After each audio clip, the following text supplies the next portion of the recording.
आऊज़ुबिल्लाहि मिनश्शैतानिर्रजीम बिस्मिल्लाहिर्रहमानिर्रहीम। बारान रहमत आज न्यूज़ की सहरी ट्रांसमिशन में मैं हूँ आपका मेज़बान सैयद शहरियार आसिम। मेरे साथ मौजूद हैं मानूर खालिद। अस्सलाम वालेकुम। वालेकुम अस्सलाम। कैसी हैं मानूर, ठीक हैं आप? अल्लाह का शुक्र है, आप बताइए। बिल्कुल ठीक ठाक। आज हम नवी सहरी की निशिस्त में मौजूद हैं और आज जिस मौजू पे हम बात करने जा रहे हैं उसे हमें बचपन में सिखाया जाता है, यानी हुस्न इखलाक। हुस्न इखलाक क्या है? कहते हैं कि अगर आपका इखलाक अच्छा है तो आप दुनिया की हर जंग जीत सकते हैं। और किसी ने क्या खूब कहा है कि अगर आप में खूबसूरती की कमी हो तो उसको इखलाक पूरा कर सकता है, लेकिन अगर आप में इखलाक की कमी हो तो उसे खूबसूरती पूरा नहीं कर सकती। हम किस तरह अपने इखलाक को बेहतर बना सकते हैं? इस्लाम में हुस्न इखलाक के बारे में क्या कहा गया है, यह आज की नशिस्त में हम जानेंगे। अपने मेहमानों का तारुफ आपसे कराऊँ। हमारे पहले मेहमान हैं जिनका तालीम के शोबे से तकरीबन 40 साल से वास्ता है और बहुत अच्छा काम कर रहे हैं। हमारे साथ मौजूद है मोहम्मद आसिफ खान साहब। अस्सलाम वालेकुम। सर, आपको खुशामदीद कहते हैं। शुक्रिया जी। हमारे दूसरे मेहमान CEO हेल्प इंटरनेशनल ट्रस्ट, जो कि इस वक्त में इंटरनेशनल लेवल पे बहुत अच्छा काम कर रही है, लोगों की काफ़ी मदद कर रही है। हमारे साथ मौजूद हैं आरिफ अली साहब। अस्सलाम वालेकुम सर। वालेकुम सलाम। सर, खुशामदीद कहते हैं आपको। अल्हम्दुलिल्लाह। हमारी रहनुमाई करने के लिए यहाँ पर मौजूद हैं मोहसिन भाई। अस्सलाम वालेकुम मोहसिन भाई। वालेकुम सलाम व रहमतुल्लाहि व बरकातुहू। मानो की जाने बातें। आसिफ भाई, आपसे शुरू करूँगा। माशाल्लाह आपका एक लंबा अरसा तालीम के शोबे से है। इस वक्त में जब से कोरोना शुरू हुआ तब से लेके अब तक आप क्या सिचुएशन देखते हैं तालीमी, कितना नुकसान हुआ इस वक्त? देखिए जी, सबसे पहले तो मैं आज कोयटा के साने की मज़ामत करता हूँ। बिल्कुल। और दुआ करता हूँ कि हमारे मुल्क में अमन हो। आमीन सुबह आमीन। दूसरा ये कि कोरोना के हवाले से तो बहुत ज़्यादा ही नुकसान हुआ है, स्पेशली हर शोबे को हुआ है, लेकिन तालीम के मैदान में सबसे ज़्यादा नुकसान हुआ है। इसमें बच्चों की तालीम का मसला हो, और हमारे मुल्क के अंदर आप जानते हैं कि ऑनलाइन क्लासेस हो रही हैं, लेकिन इसका ये फ़िज़िकली तालीम का निमुल बदल नहीं है। बिल्कुल। और हमारे मुल्क के अंदर अफसोस के साथ ये कहा जाता है कि एक यहाँ पे बिजली के मसले, नेट के मसले, बहुत से लोगों के पास लैपटॉप नहीं है, बहुत से लोगों के पास एंड्रॉयड मोबाइल नहीं है, जिसकी वजह से बहुत ज़्यादा तालीमी नुकसान हो रहा है। और हमारे जो मिनिस्ट्री है वो सबसे पहले जो अमल करती है वो ये करती है कि स्कूल को बंद कर दिया जाए। हम इससे इनकार नहीं करते कि स्कूल को बंद ना किया जाए, लेकिन उसका रेशो वाइज जो है, जब हम गवर्नमेंट ये भी कहती है कि सिंध के अंदर, क्योंकि मैं सिंध की नुमाइंदगी कर रहा हूँ, एक क्लास से कराची का शहरी हूँ और मेरे तमाम स्कूल आप जानते हैं कि कराची के अंदर ही हैं, तो उसके हिसाब से सबसे पहले जो अमल किया जाता है वो स्कूलों को बंद कर दिया जाता है। बिल्कुल ठीक है। जबकि आप ये देखें कि SOPs के हिसाब से अगर देखें तो सबसे ज़्यादा जो इम्प्लीमेंट हो रहा है वो स्कूलों में हो रहा है, और अल्हम्दुलिल्लाह कराची के अंदर जो है उसका रेशो बहुत कम है स्कूलों के हवाले से, यूनिवर्सिटी के हिसाब से, कॉलेज के हिसाब से, कि कोरोना के जो है केसेस बहुत कम नज़र आ रहे हैं, क्योंकि यहाँ पे SOPs का पूरा ख्याल रखा जा रहा है। लेकिन एक तरफ तो ये कहा जाता है कि उन इलाकों को अंदर स्कूल को बंद कर दिए जाएं जहाँ पे कोरोना का रेशो ज़्यादा है, लेकिन इसके बावजूद भी कराची के अंदर इतना रेशो नहीं है, लेकिन स्कूल के ऊपर सबसे पहले अमल किया जाता है। हमारा ये देखा जा रहा है कि सबसे पहले अगर कोई स्टेप लिया जाता है तो ये स्टेप होता है कि जी स्कूलों को बंद कर दे। बिल्कुल ऐसा ही, स्कूलों को बंद कर दे बस। तो स्कूलों को बंद करने से तालीमी कितना नुकसान हो रहा है। बच्चे जो छोटे बच्चे होते हैं स्पेशली, वो यूज्ड टू होते हैं स्कूल में आने के, और फिर उनको ब्रेक आ जाता है तो फिर दोबारा उनको सेट होने के अंदर वक्त लगता है। और डिसिप्लिन भी ज़ाहिर बच्चों में स्कूल से ही आता है। ऑनलाइन क्लासेस तो डेफिनेटली इसका कोई नेमुल बदल नहीं है। बिल्कुल नहीं। और दूसरा जो आपने कहा कि SOPs की, तो स्कूल में फिर भी SOP पे अमल कराना, SOPs पे आसान है, बहुत आसान है बनिस्बत बाजारों के। बिल्कुल सही कहा। और देखें अभी भी शहर के अंदर देखें, बाज़ारों के अंदर देखें, भले टाइमिंग आपने 6 बजे तक कर दी है, लेकिन इसके बावजूद बाज़ारों में जाके देखें कि उन बिल्कुल भी SOPs का ख्याल नहीं रखा जा रहा है।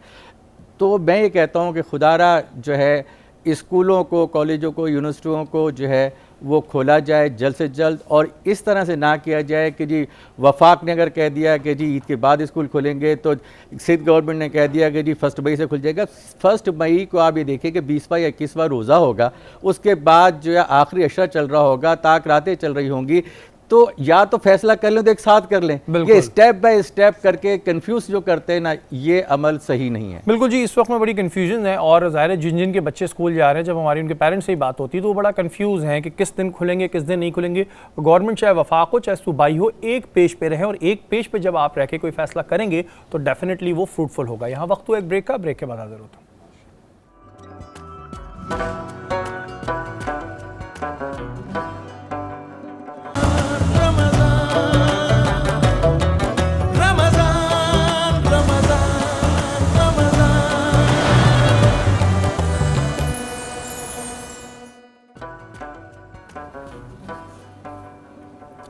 बारान रहमत आज न्यूज़ की सारी ट्रांसमिशन में एक बार फिर आपको खुशामदीद कहते हैं। हमारा आज का मौजू हुस्न अखलाक। हमारे साथ मौजूद हैं आरिफ अली साहब, इनकी तरफ आते हैं। अस्सलाम वालेकुम आरिफ भाई, कैसे दोबारा आपको सलाम भी कर दें। और आसिफ भाई ये बताएं कि हेल्प इंटरनेशनल ट्रस्ट के बारे में थोड़ा सा हम जानना चाहेंगे कि वो किन सेक्टर्स में काम कर रही हो। Thank you very much to inviting Help International Welfare Trust. I am the founder of the organization. 26 साल पहले ये इदारा हमने बनाया था और बुनियादी मकसद ये था कि हम इंसानियत की खिदमत करें। तो अल्हम्दुलिल्लाह इस वक्त हम तकरीबन 14 सेक्टर्स में काम कर रहे हैं माशाल्लाह, और 72 सिटीज़ में काम कर चुके हैं हम अब तक, और दुनिया के 4 मुल्कों में काम कर रहे हैं, जिसमें अमेरिका, पाकिस्तान, कनाडा और यूके है। और इन चारों मुल्कों की हम रजिस्टर्ड चैरिटी ऑर्गेनाइजेशन है और यहाँ पे हमारे सेटअप्स हैं, बैंक अकाउंट्स हैं, ऑडिट होता है हर साल। हेल्प इंटरनेशनल वेलफेयर ट्रस्ट का जो बुनियादी मकसद है वो है थैलेसीमिया। थैलेसीमिया पे हम काम कर रहे हैं गुज़िश्ता 2012 से, और इस वक्त 260 बच्चे हैं जिनका 100% फ्री ऑफ कॉस्ट इलाज हो रहा है। And there is no cash counter in our office.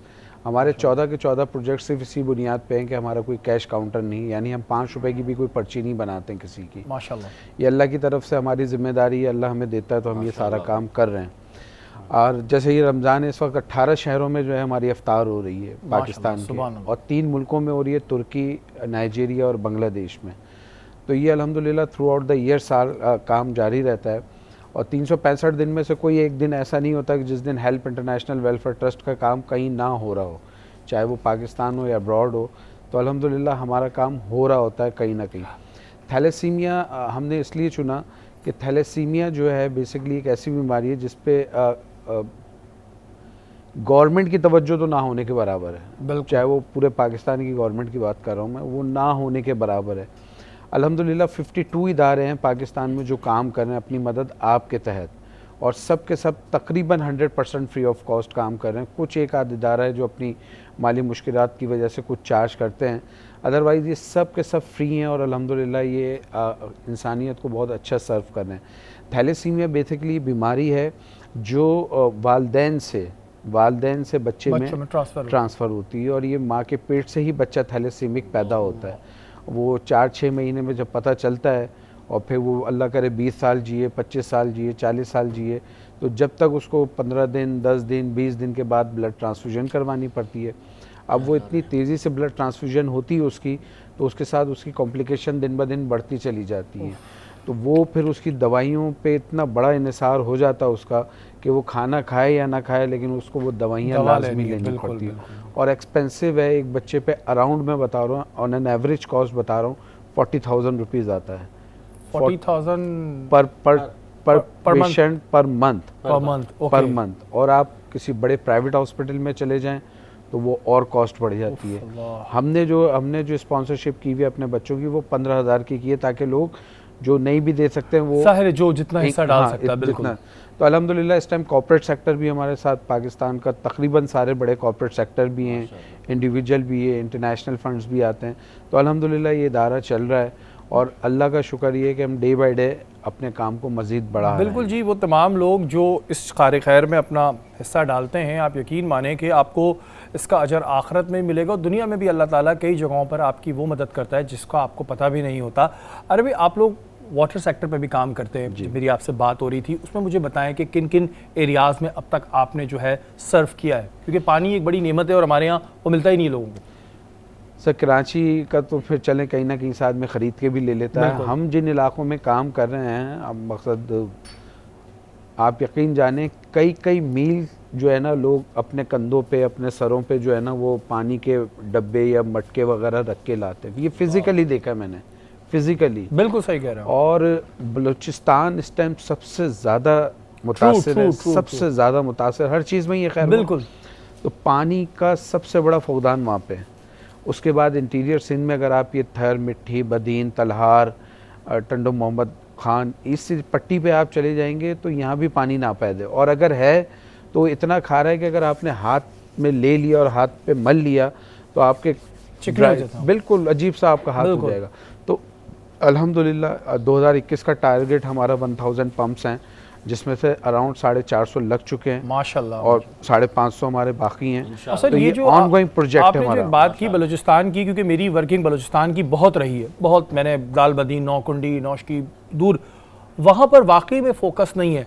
तो सर रीज़न क्या था कि बलूचिस्तान आपके जहन में आया? क्योंकि नॉर्मली लोग अगर एक काम शुरू करते हैं, ठीक है, ज़्यादातर मेन फोकस कराची होकर रह जाता है या इंटरनेशनल लेवल पे हो जाता है। तो बलूचिस्तान में ऐसा आपने क्या देखा था, क्या पर्सनल फील किया कि आपने कहा नहीं यार इस सेक्टर में काम होना चाहिए? नहीं, देखें अल्हम्दुलिल्लाह हेल्प इंटरनेशनल वेलफेयर ट्रस्ट चारों सूबों में, आज़ाद कश्मीर और गिलगित बल्तिस्तान तक काम कर चुकी है। ठीक है, बलूचिस्तान में हमारा नेटवर्क बड़ा, हमारा एक प्रोग्राम है हेल्प वॉलंटियर प्रोग्राम, जिसमें अल्हम्दुलिल्लाह तकरीबन अराउंड 1000 वॉलंटियर्स हैं थ्रू आउट द कंट्री हैं। तो ये जो मैं आपको बता रहा हूँ ना, 73 सिटीज़ में हम काम कर चुके हैं। उसकी वजह ये यहाँ पे हमारे एक फ़ोन कॉल पे काम हो सकता है। अल्लाह ना करे कहीं कोई डिज़ास्टर आए तो हमने यहाँ फ़ोन कॉल करनी है, फ़ंड्स भेजने, और अल्हम्दुलिल्लाह वहाँ एक्टिविटी हो जाएगी। As far as Balochistan is concern, तो बलूचिस्तान का मसला ये है कि वहाँ हमारे वॉलंटियर्स हैं, उनके मसाइल इतने आते हैं कि हमें वहाँ पे ज़्यादा तवज्जो देनी पड़ती है। ट्रू। तो इस वजह से बलूचिस्तान, ये आप समझ लें सखर से डेरा अल शुरू होता है, और ये समझ लें आप हम जो बहुत ही सेंसिटिव एरियाज़ हैं कोयटा से आगे बुलैदा तक, तो अल्हम्दुलिल्लाह इन सारे इलाकों में कुर्बानी, अफ्तार ड्राइव, पानी का काम, कंबल के ब्लैंकेट की distribution, Eid gift drive distribution, ये सब काम अल्हम्दुलिल्लाह पूरे पाकिस्तान में करते हैं। सर हर किसी की कोई ना कोई ऐसी स्टोरी ज़रूर होती है जब वो फलाही कामों में आता है। सर क्या ऐसा था, क्योंकि आप फाउंडर हैं तो आपसे ही सवाल बनता है कि ऐसा क्या चीज़ आपने फील की? ज़ाहिर है आप एक यंग एज में जब होंगे, उससे आपका एक काम शुरू हुआ, किस तरह शौक किस तरह हुआ कि यार एक ऐसी ऑर्गेनाइजेशन होनी चाहिए? स्टोरी क्या थी? This is very personal. थे कुछ घरेलू हालात ऐसे कि मैंने ये सोचा कि यार जो मेरे साथ हुआ है ना वो किसी और के साथ ना हो। तो अल्हम्दुलिल्लाह मैंने 8 बाई 8 के कमरे से ये काम शुरू किया था। और अल्हम्दुलिल्लाह इस टाइम जो हमारा बोर्ड है वो कराची के मायानाज बिजनेसमैन अब्दुल रऊफ तबानी साहब हमारे चेयरमैन हैं, रफ़ीक रंगून वाला, अशरफ भवानी, फैसल जाहिद मलिक, डॉक्टर सायरा बानो, मनसूब हसन, आदिल अहमद खान। तो ये क्रीम है कराची के जो पर्दे के पीछे रह के काम करते हैं। माशाल्लाह। ये फ़ोटो सेशन वाले लोग नहीं हैं।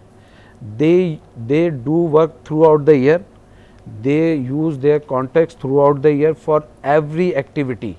पर रमज़ान में ये लोगों को फ़ोन करते हैं, फ़ंड्स चाहिए, ये काम कर दो, वो काम कर दो।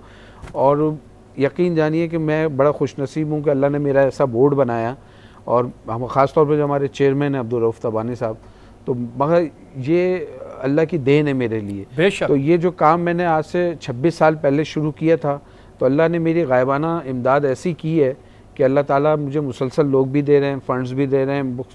हम बहुत सारे प्रोजेक्ट्स डेली बेसिस पे कर रहे होते हैं। मैंने आप सर्च किया ना, 365 दिन में से कोई दिन एक ऐसा नहीं होता जिस दिन पूरी 4 मुल्कों में या पाकिस्तान में कहीं काम ना हो रहा हो। ये अल्लाह ताला, कुछ लोगों पे अल्लाह ताला की ब्लेसिंग होती है कि अल्लाह ताला चुनता है। देखिए फलाही काम करना दिल चाहता है, हमारा भी, लोगों का भी दिल चाहता है, लेकिन अल्लाह ताला अपने कुछ बंदों को चुनता है। बिल्कुल आरिफ साहब की ऐसी क्या पर्सनल रीजंस होंगी, लेकिन अल्लाह ताला ने उस वक्त इन्हें चुना, फोकस था और उनकी नीयत थी, जिसके बाद आज हेल्प जो ट्रस्ट है वो इतना अच्छा काम कर रही है। आसिफ भाई, अगर हम एजुकेशन सिस्टम की बात करते हैं तो हमारे यहाँ, हमारे मुल्क में 2 शोबों को बड़ा निगलेक्ट किया जाता है, एक हेल्थ, एक एजुकेशन। प्राइवेट सेक्टर को तो ठीक है, वो अपने तौर पे जिस तरह कोशिश कर सकते हैं। गवर्नमेंट सेक्टर की तरफ अगर हम देखते हैं तो बहुत ही बुरा हाल है। अब अगर ऑनलाइन क्लासेस हैं तो गवर्नमेंट स्कूल में तो ऑनलाइन क्लासेस भी नहीं हो रही। उन बच्चों का इस वक्त मुस्तकबिल कितना तारीख में चला गया है? मैं आपको ये बताऊं कि मैं मजबूर हूँ आपके चैनल के तवज्जुह से बोलने पर कि हमारे मुल्क के अंदर जो मिनिस्ट्रियाँ दी जाती हैं ना, वो उनकी हिसाब से नहीं दी जाती। ठीक है, कारपेंटर को काम दे दिया जाता है प्लम्बर का, प्लम्बर को काम दे दिया जाता है इलेक्ट्रिशियन का। तो ये मुझे बताएं कि इलेक्ट्रीशियन इलेक्ट्रिक के ही काम जानता है, प्लम्बर का तो काम नहीं जानता। बिल्कुल। तो हमारी मिनिस्ट्री के अंदर ये चीज़ हमारी गवर्नमेंट को सोचनी चाहिए, भले अपने मिनिस्टर लाइए कुछ लाइए, लेकिन कम से कम ऐसे लोगों को चुनिए जो कि उससे शोबे से मुंसलिक हों। बिल्कुल। अब पता चलता है कि जी जो है एजुकेशन के जो मिनिस्टर हैं या दूसरे के हेल्थ के हैं, दूसरे हैं, वो उनका कोई ताल्लुक ही नहीं होता। उनकी पैक हिस्ट्री को अगर आप देखें तो पता चलता है कि ना तालीम से वास्ता था, ना ही जो है वो डॉक्टर थे, ना हॉस्पिटल से कोई उनका ताल्लुक था, लेकिन कोई शोबे मिल जाते हैं। तो फिर जाहिर है कि सेक्रेटरीज़ वगैरह चलाते हैं, और जिस तरह से भी चलाएं तो वो फिर मुल्क का हशर ऐसे ही होता है जैसे नज़र आ रहा है। तो असद, ये नवाजने के मतलब रीज़न आपने ये बड़ा अच्छा वैलिड पॉइंट उठाया। मैं भी इस बारे में सोचता हूँ कि अगर मुझे एक काम नहीं आता लेकिन मुझे नवाज दिया जाएगा, जी आज से आप ये वाली मिनिस्ट्री देखें, तो मुझे तो पता ही नहीं है कि मेडिकल सेक्टर में या मेडिकल फील्ड में क्या है, एजुकेशन फील्ड में क्या है। शरीफ भाई, करंट हवाले से आप देखिए कि किस तेज़ी से जो है ना मिनिस्ट्रियाँ चेंज हो रही हैं। कल जिसके पास जो मिनिस्ट्री थे, मैं नाम नहीं लेता, ठीक है ना, क्योंकि चैनल्स के ऊपर हूँ मैं, और आज उसको कौन सी मिनिस्ट्री दे दी गई। तो हमको हैरानगी इस बात के ऊपर होती है कि ये मिनिस्ट्री भी चला लेते हैं, ये मिनिस्ट्री भी चलाते हैं, कहाँ जो है ना ईस्ट है, कहाँ वेस्ट है, और इसके बावजूद भी उनको मिनिस्ट्री मिल रही हुई होती है। तो देखिए, सिंगापुर के अंदर, ना सिर्फ सिंगापुर के अंदर, बांग्लादेश के अंदर भी उन्हीं लोगों को मिनिस्ट्रियाँ दी जा रही हैं जो कि जिसके काबिल हैं, जिनकी बैकग्राउंड उससे ताल्लुक़ रखता है। और हमारे मुल्क के अंदर ऐसा नहीं किया जा रहा है, इस वजह से हमारा मुल्क पीछे से पीछे तर होता जा रहा है। हमें ये सोचना पड़ेगा, हमें इसके ऊपर गौर व फिक्र करनी पड़ेगी कि हमें किसको कौन सी मिनिस्ट्री देनी है और किससे क्या काम लेना है। एक्सपर्टीज़ को जो है ना लेकर आइए, एक्सपर्टीज़ को लेकर आइए, तो यकीन जानिएगा कि जी बहुत निज़ाम के अंदर चेंजेस आ जाएंगी। और निज़ाम के अंदर चेंजेस लाने के लिए सबसे पहले आपको मुखलिस होना पड़ेगा, आपको ख़ुद को मुखलिस होना पड़ेगा, इस मुल्क के साथ मुखलिस होना पड़ेगा, तो ये मुल्क तरक्की करेगा। वरना ये प्राइवेट सेक्टर, मैं तो ये कहूँगा कि प्राइवेट सेक्टर ने तकरीबन 80% एजुकेशन का लोड उठाया हुआ है, और मिनिस्ट्री से हमें कोई बेनिफिट नहीं मिलता, कोई हमारी कोई इमदाद नहीं होती। सबसे पहले जो है ना ये कहा जाता है कि जी देखें, कोरोना आया तो 20% जो है वो डिस्काउंट दे दिया जाए। मुझे बता दीजिए स्कूलों के अलावा और किसके अंदर 1% की आपने बेनिफिट दिया स्टूडेंट्स को? असली मुझे एक बात बताएगा कि मुझे भी पता चला, क्योंकि मैं कर रहा था ट्रांसमिशन, तो किसी ने बताया कि जो स्कूल टैक्स देते हैं वो आप लोगों के टैक्स किसी तरह से माफ़ नहीं किए गए। और सेकंड चीज़, ये जो नोटिफिकेशन आता है उसकी कोऑर्डिनेशन नहीं होती, या डीसी एसीज को उस नोटिफिकेशन का पता ही नहीं होता कि ये नोटिफिकेशन निकल आया है। Is that true? बिल्कुल सही आप कह रहे हैं, और यकीन जा रहे हैं कि हमें हर कुछ अरसे के बाद पता चलता है कि ये भी स्कूल के ऊपर टैक्स लगा दिया गया। ये देखिए, स्कूल है, तालीमी इदारा है, पढ़े लिखों का इदारा है, ट्रेड लाइसेंस हमारे ऊपर आ गया, हमारे ऊपर लेबर टैक्स लग गया, हमारे ऊपर सेसी लग गया। वो सेसी और वो EOBI के हमारे से टैक्सेस लिए जा रहे हैं, जहां पर उनके हॉस्पिटलों में लोग जो है ना जाना पसंद नहीं करते, वो फैसिलिटीज़ वहां पे नहीं है जो है आपका। बल्कि मैं एक प्रोग्राम देख रहा था, उसके अंदर आपने देखा कि गवर्नमेंट के जो है ना बाथरूमों के अंदर और वॉशरूमों के अंदर क्या हाल है, किस तरह से है और किस तरह से किया जा रहा है। तो ये तो इस मुल्क का हाल है। ये मुल्क जो है एक पानी जैसी चीज़ जो है वो बिक रही है, माफिया बनी हुई है। सदर हमारे साहब जो है, माजरत के साथ मैं तो खुला बोलता हूँ, सदर अलवी साहब ने जब इलेक्शन लड़ा तो कहा था कि डिफेंस के अंदर जी पानी आ जाएगा, और आज भी माफिया पानी बेच रही है, और जो है ना उनको कोई ताकत रोक नहीं सकी। जिस मुल्क के अंदर पानी बिके, जिस मुल्क के अंदर बिजली ना हो, जिस मुल्क के अंदर तालीम ना हो, जिस मुल्क के अंदर बाथरूम ना हो, ठीक है, जिस मुल्क के अंदर ये सूरत हाल हो, उसके लिए हमें एक मसीहा की ज़रूरत है। मैं दुआ गो हूँ आप सबसे इस चैनल के हवाले से कि कोई मसीहा यहाँ पे आए और इस मुल्क को संभाले, वरना तो मसले मसाइल बढ़ते ही चले जाएंगे।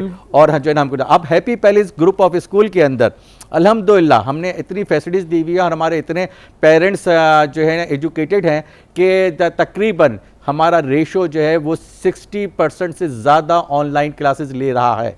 और अल्हम्दुलिल्लाह शरीफ भाई, आपको मैं शेयर करूँगा कि हैप्पी पैलेस ग्रामर स्कूल को इस साल अवार्ड फाउंडेशन ने जो है फास्ट ग्रोइंग स्कूल का अवार्ड दिया है, जो कि 12 अप्रैल को होना था, लेकिन कोरोना की वजह से गवर्नर हाउस के अंदर होना था, कोरोना की वजह से वो अब ईद के बाद वो प्रोग्राम होगा और जो है ना हैप्पी पैलेस ग्रामर स्कूल को वो अवार्ड मिलेगा फास्ट ग्रोइंग के ऊपर। बिल्कुल जी, ये एक बड़ी बात है वाकई में। नाज़र साहब ने जो जिसकी तरफ पॉइंट आउट किया है कि हमारे मसाइल बहुत हैं और हम इंतज़ार करते हैं मसीहा का, लेकिन न जाने वो मसीहा कहाँ है जो ये मसले हल करेगा, क्योंकि ये वो मसले हैं जो गवर्नमेंट ही हल कर सकती है। और गवर्नमेंट पता नहीं क्यों कि एजुकेशन और हेल्थ, ये दो चीज़ें मैं क्योंकि पर्सनली मैं बड़ा देखता हूँ, उस पर मैंने प्रोग्राम्स भी बहुत किए हैं, इनको बहुत नेगलेक्ट किया जाता है। इस पर रीजंस पर हमने पहले भी बहुत दफ़ा बात की है, लेकिन अल्लाह करे आज इस नशिस्त पे दुआ कर देते हैं कि इसका कोई हल निकला। या वक्त हुआ एक ब्रेक का, ब्रेक के बाद हाजिर होता हूँ।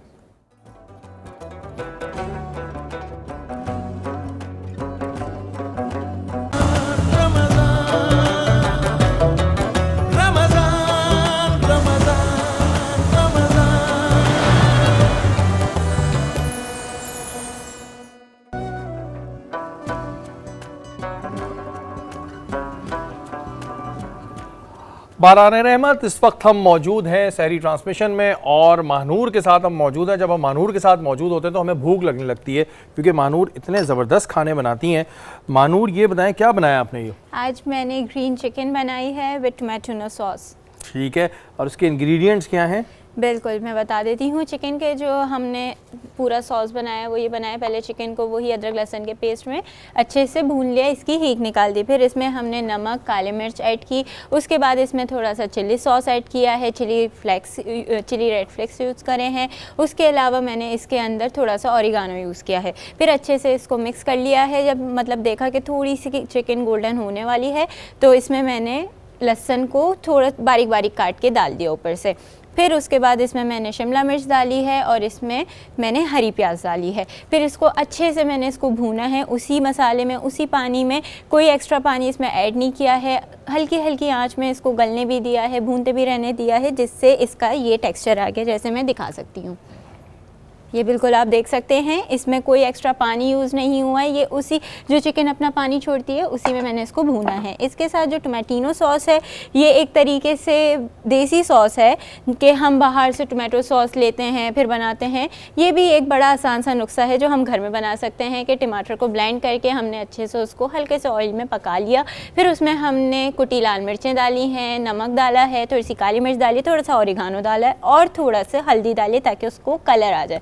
उसको हमने अच्छे से भूनते रहें, मतलब बहुत स्लो आंच में, बहुत ज़्यादा, ताकि उसका टेक्सचर बिल्कुल ऐसा आ जाए, ये ना हो कि वो बिल्कुल सालन बन जाए और ना ही वो भुना हुआ सालन हो जाए। ज़बरदस्त। तो ये एक तरीके से मेरा और सॉस तैयार है। ये बताएं आप। आज मैं तरबूज, पहले तो मैं एक तरबूज खा लूं, फिर आप मुझे एंड में खाने नहीं देते। जी बताएं, आप बताएं। जी मैं बता देती हूँ। मैं आज तरबूज का शरबत बना रही हूँ, जिसमें मैं तरबूज डाल रही हूँ, काला नमक डाल रही हूँ, थोड़ा सा नमक, थोड़ा सा लीमू और शुगर सिरप, जो मैं हमेशा कहती हूँ कि हस्बे जायका आप अपने हिसाब से कर सकते हैं। और इसके अंदर मैं गुलबहार का शरबत भी ऐड करूँगी, जैसे कि गर्मियाँ बहुत हैं तो तरबूज का शरबत ज़रूरी है। बिल्कुल जी, तरबूज का शरबत भी ज़रूरी है और आप तरबूज वैसे भी आपको नजर आए तो आप खा सकते हैं। वो अलग बात है कि ये खाने नहीं देती हैं। इस वक्त हमारे साथ यहाँ पे हील्स के गिफ्ट हैम्पर हैं, heelsshoes.p के बहुत अच्छे इनके लेडीज स्लिपर्स होते हैं। उसके अलावा मरहबा के गिफ्ट हैम्पर्स हैं, इनके जो ड्रिंक्स होते हैं मरहबा वालों के, ये बड़े अच्छे होते हैं, तो आप बिल्कुल इस्तेमाल किया कीजिए। सहरी ट्रांसमिशन तक मौजूद हैं और बड़ी इंटरेस्टिंग बातें हमारी ब्रेक पे भी हो रही होती हैं। और एक बड़ी इंटरेस्टिंग बात हुई वो मैं चाहूँगा कि मैं आरिफ भाई से करूँ।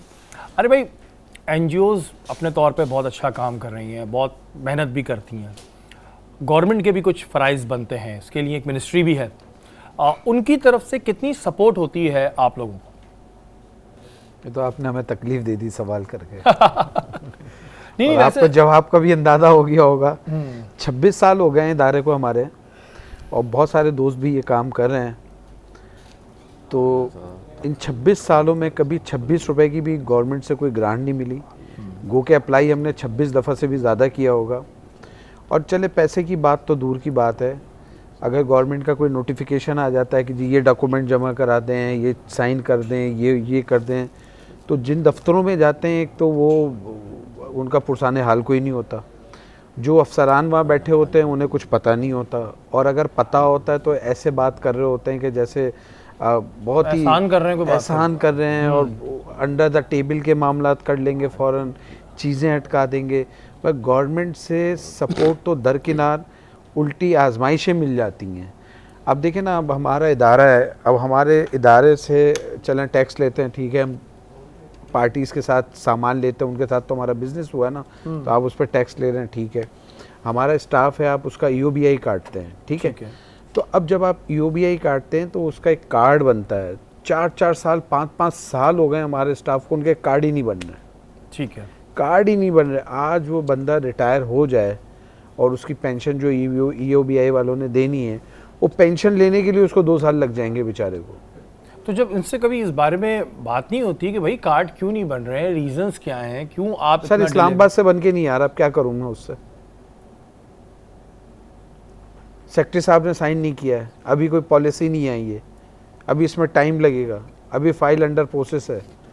तो हम समाजी इदारों को किसी किस्म की भी कोई सपोर्ट नहीं है गवर्नमेंट की तरफ से, ना फाइनेंशियल, ना मोरल, और ना इस तरह की कोई सपोर्ट है कि अगर कोई डिज़ास्टर आ जाए तो हमें कोई स्पेशल अब जैसे कोविड में last year help international welfare trust ने 1 लाख खाने के पैकेट बांटे माशाल्लाह। अब हम जहाँ भी जा रहे हैं हमें एजेंसीज के लोग वापस भेज देते हैं। हाँ, ये तो इशू आ रहा है। अच्छा भैया, वो जो खाना गाड़ी में पड़ा हुआ है, सुजुकियाँ हमारी भरी पड़ी हैं, वो ख़राब हो रही हैं, बाबा जाने दो, हमें कोई स्पेशल पास दे दो, कमिश्नर से जाके मिले जी, वो लिस्टें बन रही हैं, अभी वो 6 महीने गुजर गए, लिस्टें बनी रही हैं। ये एक जो अहम इशू आता है ना, ये कोऑर्डिनेशन का एक बहुत अहम इशू है, और बिल्कुल गवर्नमेंट को चाहिए कि कोऑर्डिनेशन NGOs के साथ रखें। जो NGOs अच्छा काम कर रही हैं, जो NGOs अपना पूरा रोल प्ले कर रही हैं, उनके साथ एक कोऑर्डिनेशन ज़रूरी है। मोहसिन भाई, आपकी जानिब आऊँगा।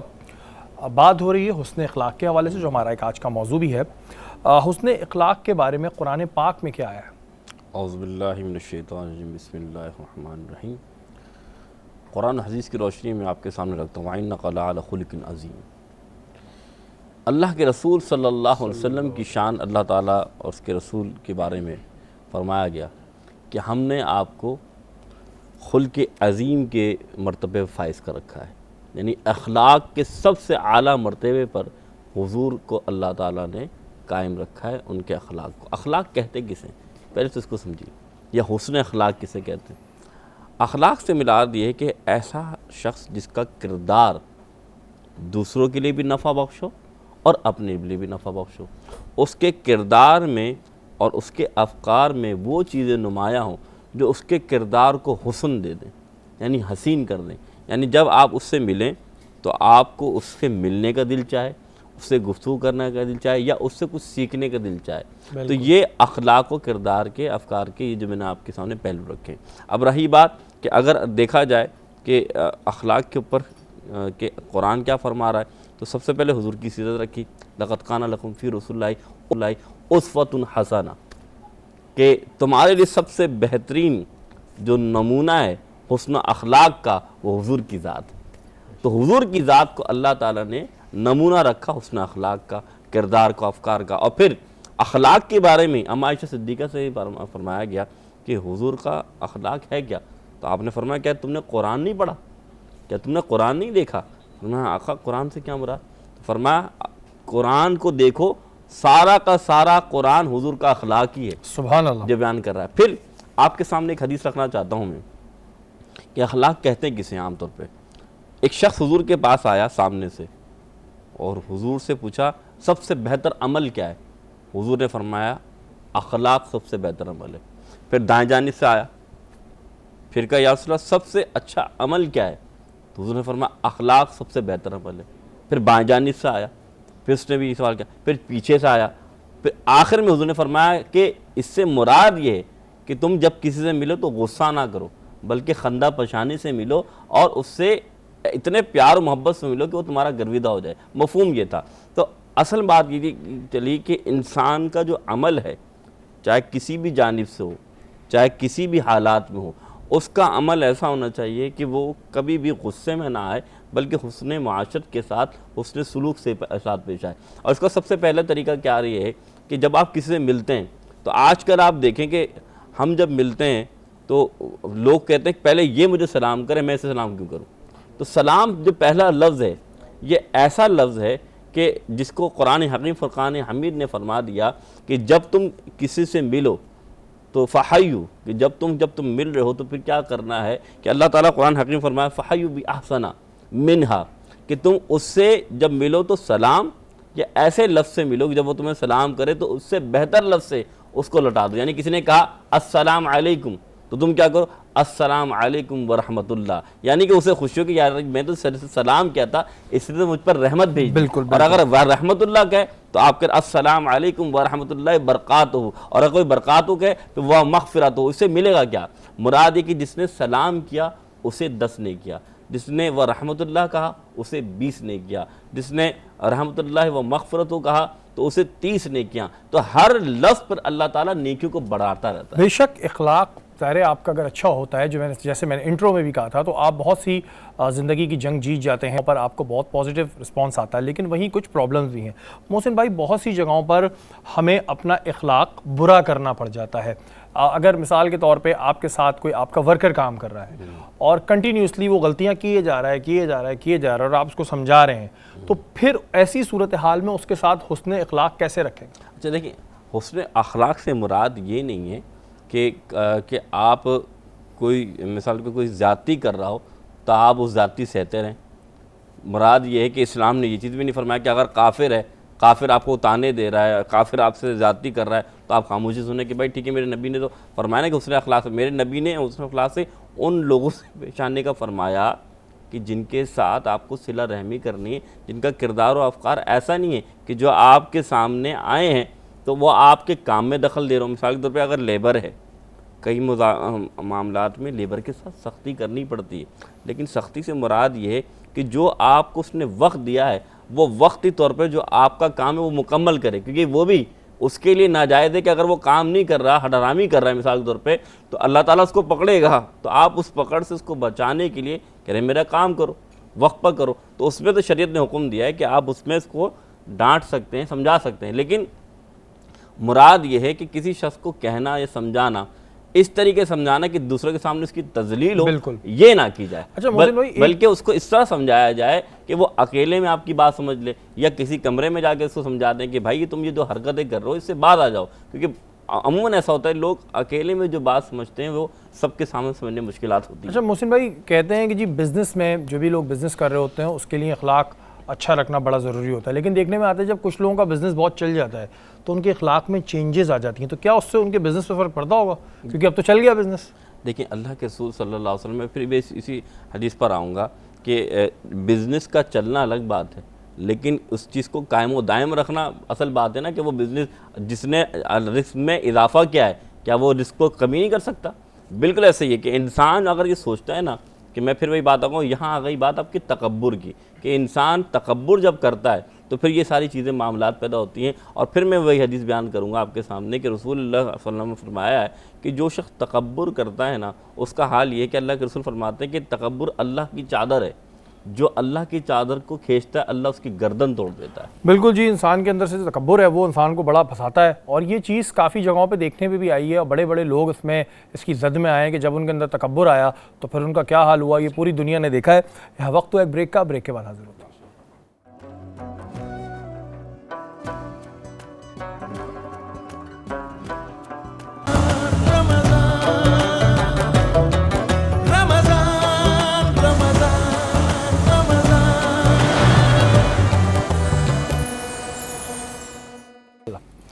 इस वक्त जी सहरी का दस्तरखान हमारा लगा हुआ है और हमारे मेहमानों ने सहरी भी कर ली। अब पूछना ये ज़रूर बनता है कि जो महानूर हैं उन्होंने कैसी डिश बनाई। आसिफ भाई, कैसा लगा आपको, इनकी डिश कैसी लगी? आप यकीन कीजिएगा, मैं सहरी करके आया था लेकिन ये इतना टेस्टी लगा कि मेरा हाथ नहीं रुका, और मैंने इसको दोबारा से एक लिहाज से सहरी कर ली और मुकम्मल की। तो बहुत ही टेस्ट था माशाल्लाह। आपके हाथ में जो है बड़ा जायका है, ठीक है ना, और मैं सबसे इत्तेफाक करूंगा कि आप मेरी बात से इत्तेफाक करेंगे। अरे भाई, आप क्या कहेंगे? नहीं माशाल्लाह, बहुत टेस्टी था, देयर इज़ नो डाउट, बहुत टेस्टी था। अल्लाह आपके दस्तरखान को वसी करे। आमीन आमीन। अच्छा, ये जो हमारा सेगमेंट होता है इसमें अमूमन जो हमारे गेस्ट आते हैं हम उनसे उनके बचपन के भी वाक़यात जानते हैं, चीज़ें जानते हैं। आप बताएं आसिफ भाई, कैसा था बचपन, कितने शरारती थे? आज आप बच्चों को स्कूल में मना करवाते होंगे, नहीं भाई शरारत नहीं करो, आपका अपना बचपन कैसा था? मेरा बचपन बड़ा शरारती था, और एक वाक़या मैं आपको बताऊंगा अपना, कि मेरी वालदा जब मुझको नहलाती थी, जब मैं छोटा था, तो मुझ गुस्से में जाके बाहर चला जाता था और जाके मिट्टी अपने सर पे डाल देता था कि आपने मुझे नहलाया क्यों। सही ना। और आज 365 दिन में कोई ऐसा दिन नहीं होता जिस दिन हम नहाते नहीं हैं। तो ये शरारतें और इस तरह से करके, और फिर बाकायदा बाहर के ककड़ उठा के जो है ना, मैं दरवाजे में मारता था और चिढ़ता था कि आपने मुझे नहलाया क्यों। तो ये बचपन की बातें थी, सारी चीज़ें थी। तो इस तरह से शरारतें बहुत की। और माशाल्लाह मैं काफ़ी बड़ी फैमिली से ताल्लुक़ रखता हूँ, मेरी बहन भाई ज़्यादा हैं, तो मैं अपनी बहनों को बहुत तंग किया करता था। और जब भी मैं तंग किया करता था, आप यकीन जाने एक इत्तेफाक होता था, जहाँ मैंने अपनी बहन को कुछ नोच लिया, मार दिया या कुछ कर दिया ना, तो कुदरती तौर से चलते चढ़ते मैं कहीं ना कहीं से मेरे को ठोकर लगती थी और बड़ी शदीद मुझे तकलीफ होती थी। और मुझे इस चीज़ का एहसास होता था उसी वक्त कि तुमने ये गलत किया था, लिहाजा अल्लाह ताला ने तुमसे बदला ले लिया। और फिर वो नहीं ना कि वो आपकी बहन उसको अगर देख लेती तो वही कहती है ना, बच्चे कहते हैं अच्छा हुआ अच्छा हुआ, अच्छा हुआ, ये बहुत होता था। अरे भाई आपका बचपन, वैसे आप मुझे बड़े खामोश तबीयत के इंसान लग रहे हैं, बचपन कैसा था? इसी तरह खामोश थे आप? बिल्कुल बिल्कुल कोई शरारत नहीं, कुछ नहीं? आई एम 52 ईयर ओल्ड माशाल्लाह। और मेरी बहन भाई, मेरी मिसेस जो हैं, कहते हैं तुम में बुड्ढी रूह है। मैं बहुत संजीदा ही रहा हूँ शुरू से, बहुत संजीदा रहा हूँ। अच्छा, ये कुछ लोगों के अंदर होता भी है। हाँ, ये बिल्टन है मेरे में। हाँ, मेरा भाई जस्ट अपोजिट है माशाल्लाह, वो चुलबुला है शुरू से। लेकिन मैं, एक तो जिम्मेदारियाँ बचपन से बहुत थी, और फिर मैं 85 से ये चैरिटी का काम कर रहा हूँ। अपनी ऑर्गेनाइजेशन तो मैंने 1994 में बनाई थी, लेकिन उससे पहले से मैं 84 से चैरिटी का काम कर रहा हूँ। तो बहुत ही एक संजीदा लाइफ गुजरी। अच्छा, इसका एक रीज़न ये भी होता है कि ज़ाहिर है जब आप इतने लोगों की तकलीफ़ें देख लेते हैं तो वो ज़ाहिर है उसका असर आप पर भी पर्सनली होने लगता है। कई दफ़ा ऐसा भी होता है कि सोते हुए कोई चीज़ बहुत तंग कर रही है कि यार ये प्रोजेक्ट है, इसको करना है, ज़ाहिर है हर्डल्स भी आती होंगी, ये भी रीज़न्स होते होंगे? बहुत ज़्यादा होता है। मैं आपको एक बात बताऊँ, देखें, जब आपको कुछ एक्स्ट्रा करना होता है ना, तो आपको एक्स्ट्रा टाइम भी देना पड़ता है। तो I want to do something extra. मेरे वालिद साहब कहते थे कि यार ये शादी करना, पढ़ना, कारोबार, नौकरी, बच्चे पैदा हो गए, उनकी शादियाँ, ये सब रूटीन के काम है। ज़िंदगी में कुछ एक्स्ट्रा ऑर्डनरी करो, क्रिएटिव काम करो। तो बस वो भी एक बात जहन में थी, तो बस ये है कि मैं कुछ अलवक्त प्लान। अल्लाह ताला आपको आपके मकसद में कामयाबी अता फरमाए। बहुत अच्छा आप लोग काम कर रहे हैं, इसी तरह आप करते रहे। अल्लाह ताला आपको हिम्मत भी दे और उन लोगों को भी तौफीक दे कि जो आपकी हेल्प करते हैं। बस एक आखिरी बात की अगर इजाज़त दे दें कि हेल्प इंटरनेशनल वेलफेयर ट्रस्ट एक ऐसा इदारा है जो अपने तौर पे सारे काम करने की कोशिश कर रहा है। मैं आपके चैनल से सिर्फ एक बात ये कहना चाहूँगा कि इस तरह की ऑर्गेनाइजेशन, हेल्प इंटरनेशनल नहीं, इस तरह की ऑर्गेनाइजेशन को ज़रूर मोटिवेट किया करें आप लोग बुला के, क्योंकि आप लोग रमज़ान में ज़्यादा बुलाते हैं, तो हर रोज़ एक ऑर्गेनाइजेशन को लाजमी बुलाया करें। उनकी मोटिवेशन होती है, उनका मैसेज मासेस तक जाता है, तो उससे ये कि उनके लिए बहुत सारे मामलात आसान हो जाते हैं। बिल्कुल जी, सबको इस तरह करना चाहिए और मॉर्निंग शोज़ के अंदर बिल्कुल होता भी होगा और राब्ते पे भी होता है। लेकिन जो लोग मदद करते हैं उन्हें चाहिए कि इसी तरह मदद करते रहें।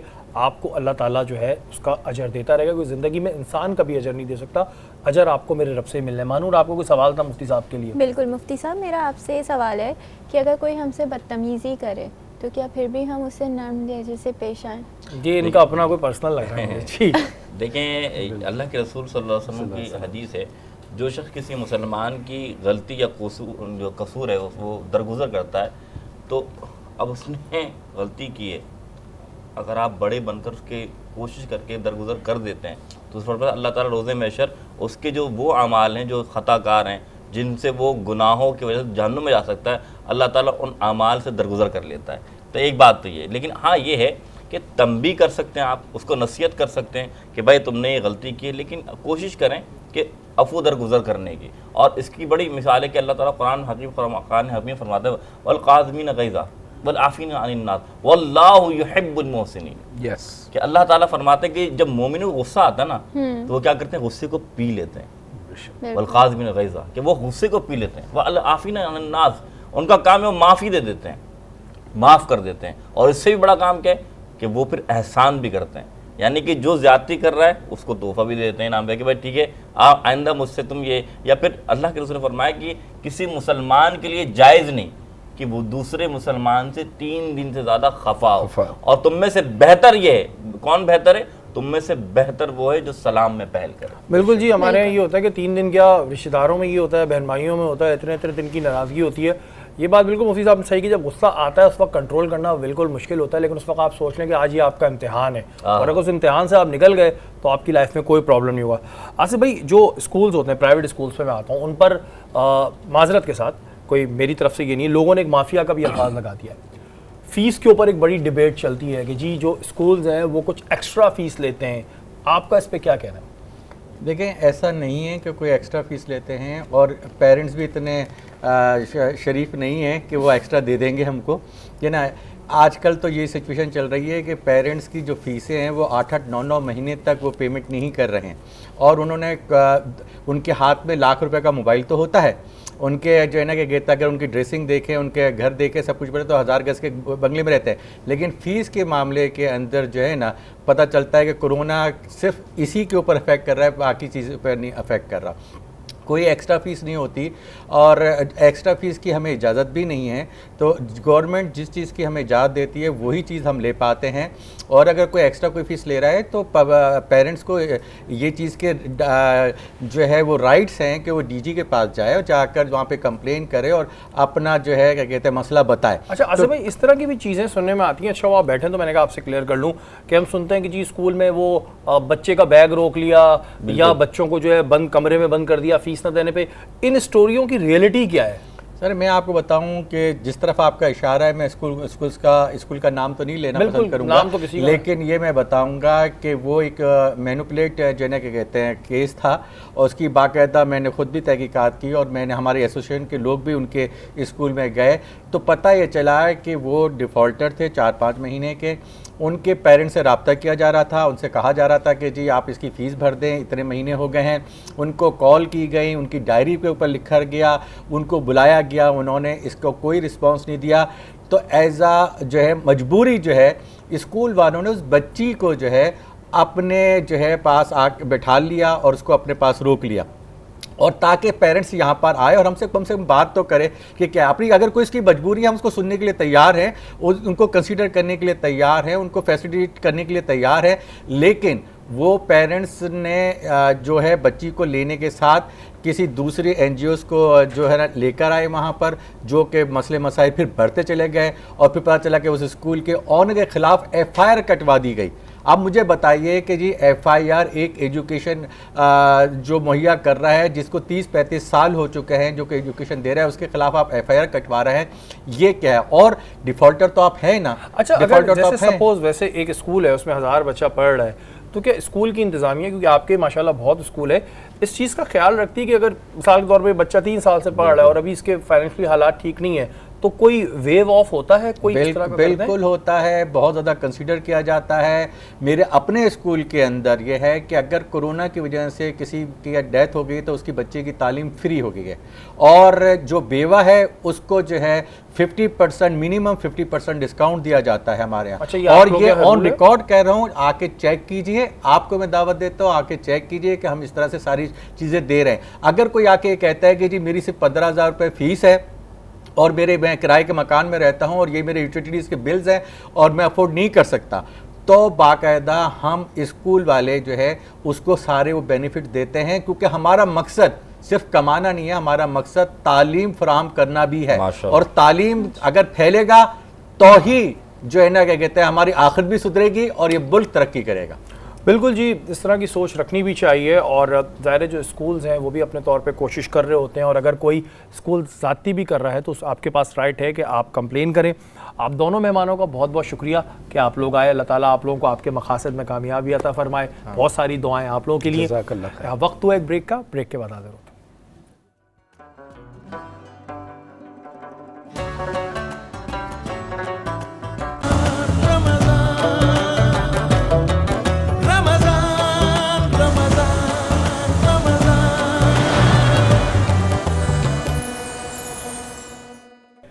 और ये वक्त बड़ा कीमती है, बड़ा अहम है, इसमें ज़्यादा से ज़्यादा दुआ करें, उन लोगों के लिए दुआ करें जो बीमार हैं, उन लोगों के लिए दुआ करें जिनके घर में रिश्ते नहीं आ रहे, अल्लाह ताला उनकी बेटियों के रिश्ते कराए। हमारी जो ये हमारी साथी हैं मानूर, इनकी वालदा के लिए दुआ करें, अल्लाह ताला इनकी वालदा को सेहतयाबी नसीब फरमाए, और बस हम सब के गुनाहों को माफ़ अता फरमाए। बड़ा अहम और कीमती वक्त होता है, बड़ा अहम महीना है, ज़्यादा से ज़्यादा जितना आप समेट सकते हैं अपनी झोली में समेट लें। महानूर, कोई सवाल है आपका बिल्कुल। मोहसिन भाई के लिए? मुफ्ती साहब, मेरा आपसे एक सवाल है कि हया की फजीलत और अहमियत हुस्न अखलाक में कितनी है? अच्छा, माशाल्लाह, अच्छा सवाल है। शहरी भाई, बात यही है कि हुस्न अखलाक से मुराद यही है कि अखलाक और किरदार में कुछ मुख्तलिफ़ कैटेगरीज़ होती हैं। उनमें से एक कैटेगरी हया भी है, और हया इंसान के अंदर जब होती है तो उसके बारे में क्या फजीलत, हुज़ूर फरमाते हैं हया और ईमान का ताल्लुक़ ऐसा है, एक दूसरे से जुड़ा हुआ है। अगर एक ख़त्म होगा तो दूसरा खुद ब खुद ख़त्म हो जाएगा। मुराद ये है कि अगर हया ख़त्म होगी तो ईमान भी नहीं रहेगा, ईमान भी ख़त्म हो जाएगा। तो हया का इतना बड़ा दर्जा है कि अगर हया है तो फिर ईमान भी है, और अगर हया नहीं तो बंदे के अंदर ईमान नहीं। फिर दूसरी बात, अल्लाह के रसूल सल्लल्लाहु अलैहि वसल्लम फरमाते हैं कि अल्लाह जब किसी से नाराज़ होता है ना, किसी बंदे से नाराज़ होता है, तो अल्लाह क्या करता है, उससे हया छीन लेता है। रब जिससे नाराज़ हो उससे हया छीन लेता है। और यहाँ तक कि अल्लाह के रसूल फरमाते हैं कि पिछले जो अंबिया कराम का कलाम था कि जिसमें हया ना हो ना वो कुछ भी करता फिरे। मुराद ये, जब बंदे में हया नहीं रहती फिर आप देखते हैं कि उसके अंदर वो चीज़ें पैदा हो जाती हैं कि दूसरों को शर्म आने लगती है कि ये क्या कर रहा है। और हज़रत उस्मान गनी रज़ियल्लाहु ताला अन्हु अल्लाह के प्यारे रसूल के प्यारे सहाबी हैं, और यहाँ तक कि देखिए कि उनका हाल ये था, इतनी हया करते थे, इतनी हया करते थे कि उनके हया का मुकाम ये था कि फरिश्ते उनसे हया करते थे। हाँ, और बात यह है कि हया से मतलब जो बात है वो औरत और मर्द की नहीं होती, हया जो है वो मर्दों पर भी होती है और औरतों पर भी होती है। मोहसिन भाई, आपकी बातें सुन के ना कभी कभी अंदर नदामत होने लगती है ना, और डर लगने लगता है कि अल्लाह ताला हमसे नाराज़ तो नहीं हो चुका है। एक बड़ा खौफ तारी होने लगता है। यकीन माने, जब पूरे साल में हम इस तरह की एक दफ़ा मौका मिलता है ट्रांसमिशन करने का, तो जब ये कर रहे होते हैं तो अपने अंदर बहुत नदामत महसूस होती है। मोहसिन भाई, बात आज हुस्न अखलाक पे हो रही है। सिचुएशंस क्योंकि जहन में आती हैं और वो सवाल जहन में आते हैं जो एक तरीके से पब्लिक के सवाल होते हैं। अगर कोई शख्स मशहूर है, किसी भी हवाले से है, तो वो किस तरह सबसे हुस्न अखलाक से पेश आए? क्योंकि मसला ये होता है कि कई दफ़ा हमने देखा है कि अगर वो कहीं हॉस्पिटल में है, किसी परेशानी में है और लोग उससे मिले तो वो उस तरह अखलाक नहीं दिखा पाता। तो इसके लिए क्या है कि अगर एक आदमी बहुत मशहूर है और हर बंदा ही उससे मिल रहा है तो वो एक लिमिट पर आके अखलाक का दामन छोड़ देता है, तो इस पर क्या होगा फिर? अच्छा, देखिए, फिर मैं आपसे बात कहूँगा कि अखलाक का जो दारोमदार है वो बंदे की किरदार से है।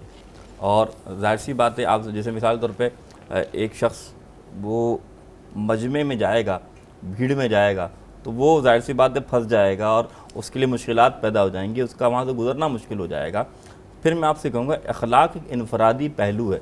मिसाल के तौर पर अगर एक शख्स किसी से इनफरादी तौर पर मिल रहा है, आया वो वैसा ही उसी तरीके से लोगों से जब मजमे में मिलता है तब भी वैसा ही है, या सिर्फ दिखावे के तौर पे मजमे में तो अच्छा है लेकिन इनफरादी तौर पे वो बुरा नज़र आ रहा है? तो अखलाक का म्यार ये, हुज़ूर ने फरमाया कि खैरुकुम व खैरुकुम लि अहली, कि अल्लाह का मैं इसलिए अच्छा हूँ कि मैं अपने घर में अच्छा हूँ। अगर अखलाक व किरदार को देखना है ना, उसे देखें वो अपने घर में कैसा है। कहीं ऐसा नहीं कि जब वो घर आता है तो बच्चे कांपने लगते हैं, जब वो घर आता है तो बीवी डर के सहम पे बैठ जाती है। असल ये देखा जाता है कि घर में उसका किरदार कैसा है। अगर घर में अखलाक अच्छा है, अफकार अच्छा है, तो फिर बाहर भी अच्छा होगा। और फिर आपका सवाल कि वो शख्स जब दुनियादार लोगों से मिलता है तो फिर ऐसा होता है कि वहाँ पर वो वक्त नहीं दे पा रहा होता। लोग कहते हैं यार ये तो बद अखलाक आदमी है, रूड है, तो बहुत रूड है और ये बड़ा मुतकब्बिर हो गया, अब तो शोहरत मिल गई तो ऐसा हो गया। देखें, दुनिया कुछ भी समझे, आपकी अपनी ज़ात, आपका अपना किरदार ऐसा होना चाहिए, चाहे आप इनफरादी मिल रहे हो या इज्तमाई मिल रहे हो। जाहिर सी बात है, भीड़ भाड़ में आपको पता है कि नुकसान का अंदेशा है, दूसरों को भी अंदेशा है और अपनी ज़ात को भी अंदेशा है। तो याद रखिएगा, अगर आप समझ रहे हैं कि अगर मैं लोगों से मिलूंगा भीड़ भाड़ में तो लोगों को नुकसान पहुंचेगा या मेरी ज़ात से लोगों में आपस में कोई बात ख़राब हो जाएगी, तो आप लोगों की कदर करने के लिए से अपने आप को बचा। अच्छा मोहसिन भाई, एक चीज़ और होती है कि जब बच्चे, अमूमन मैंने घरों में देखा है कि जब बच्चे बड़े हो जाते हैं, कमाने लगते हैं, तो उनका अपने वालिदैन से रवैया बदल जाता है। मकसद उनका ये नहीं होता कि वो अपने वालिदैन से मोहब्बत नहीं कर रहे या प्यार नहीं करते, लेकिन रवैये में चेंजेस आए थे। ये चेंजेस चाहे उन पर अपने कारोबारी मसाइल हों, घरेलू मसाइल हों, उस सिचुएशन में क्या हुक्म है? देखिए, बात फिर वही बात आ गई। देखिए, एक होता है अखलाक रजीला और एक होता है अखलाक हमीदा। बिल्कुल, अखलाक हमीदा का ताल्लुक ये, इसको कहते हैं औसाफ हमीदा या औसाफ रजीला। औसाफ रजीला इसे कहते हैं कि एक इंसान का किरदार ऐसा है कि वो मिलता है तो हुजूर ने फरमाया मुनाफिक है वो शख्स, मुनाफिक हो वो शख्स, मुनाफिक है वो शख्स। 3 मरतबा हुजूर ने फरमाया। पहली बात, जब मिले यानी जब मिले तो झूठ बोले, जब बात करे तो झूठ भरे, जब वादा करे तो वादा खिलाफी करे, और जब अमानत दी जाए तो इसमें ख़यानत करे।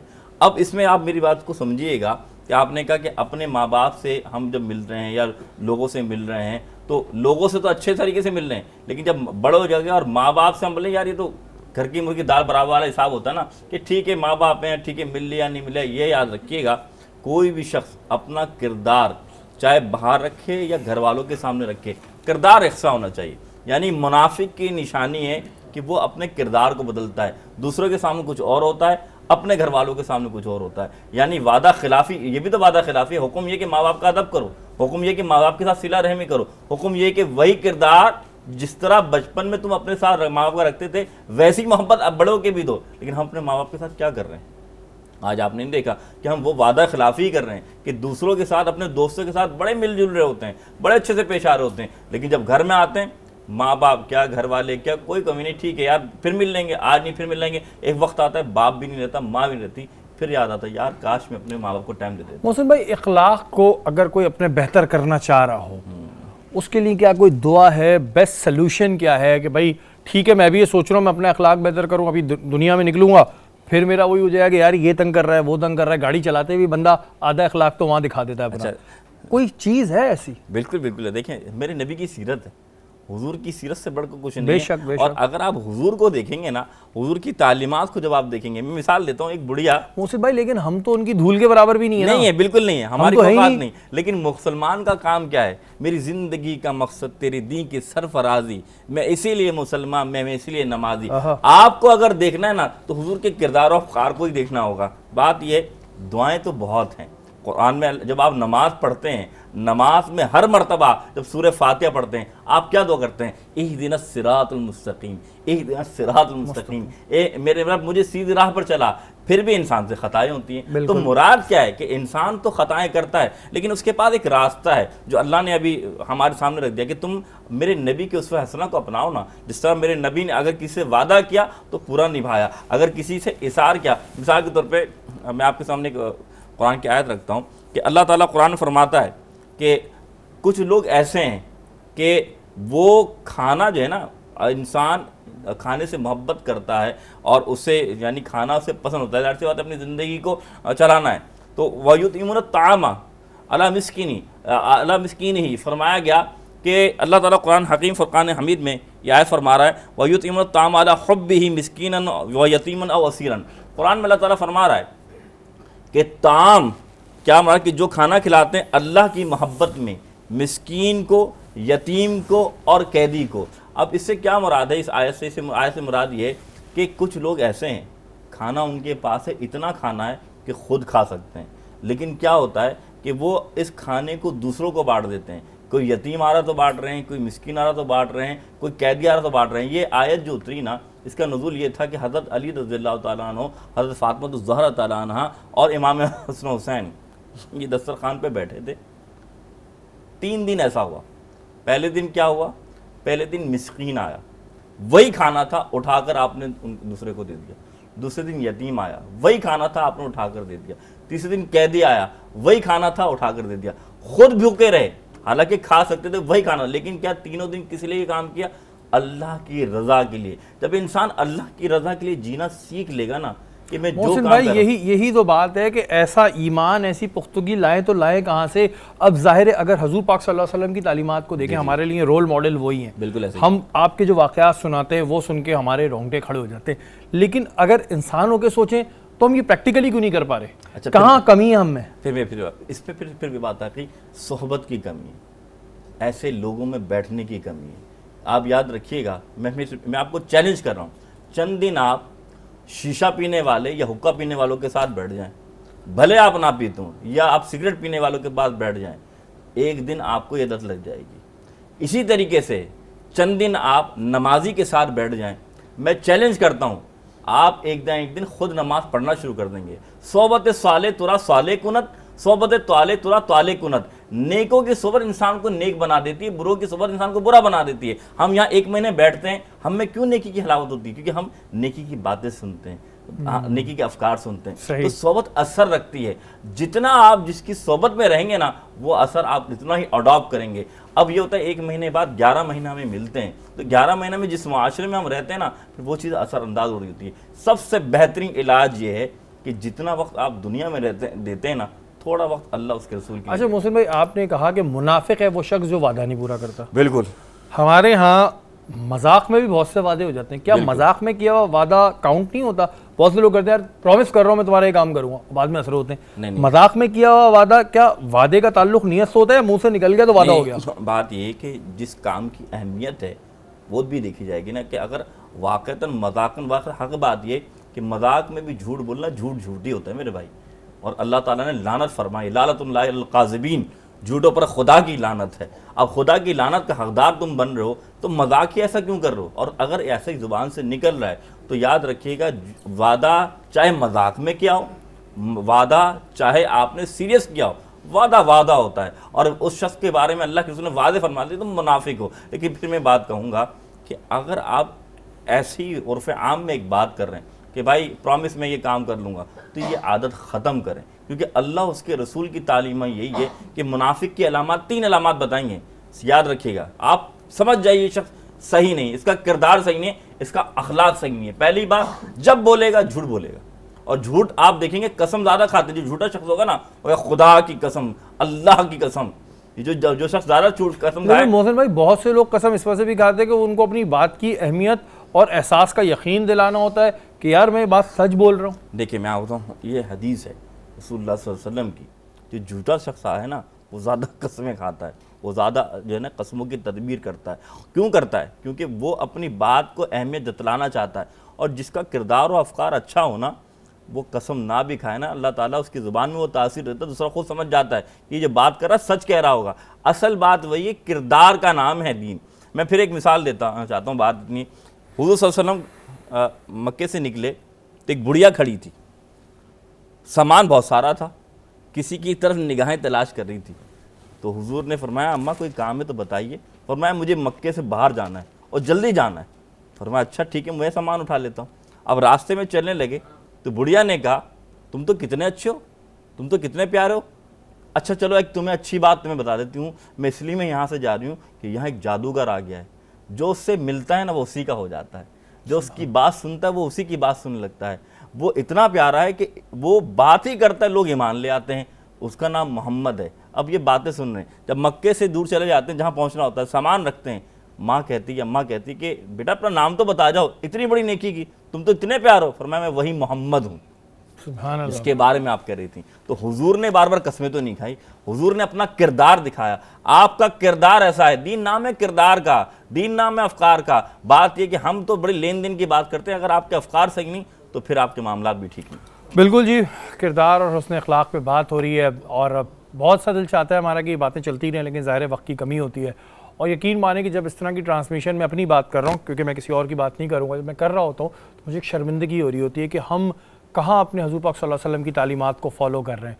हम तो लग रहा होता है कि जो मोहसिन भाई बात बोल रहे हैं वो सारी हम पर ही आ रही हैं, हम इतने गुनाह कर रहे होते हैं, लेकिन मेरा रब बड़ा गफूर रहीम है कि हमें माफ़ किया जा रहा है। हमारी रस्सी को ढील दी हुई है, हम निकल रहे, और अल्लाह ताला हमें हज़ूर पाक सल्लल्लाहु अलैहि वसल्लम की सीरत पे चलने की, उनकी तालीमात पे चलने की तौफ़ीक़ अता फ़रमाए। मेरी ट्रांसमिशन का वक्त इस वक्त ख़त्म हो गया। मुझे और मानूर को इजाज़त दीजिए, कल इंशाअल्लाह ताला दोबारा मुलाकात होगी। तब तक के लिए पाकिस्तान जिंदाबाद।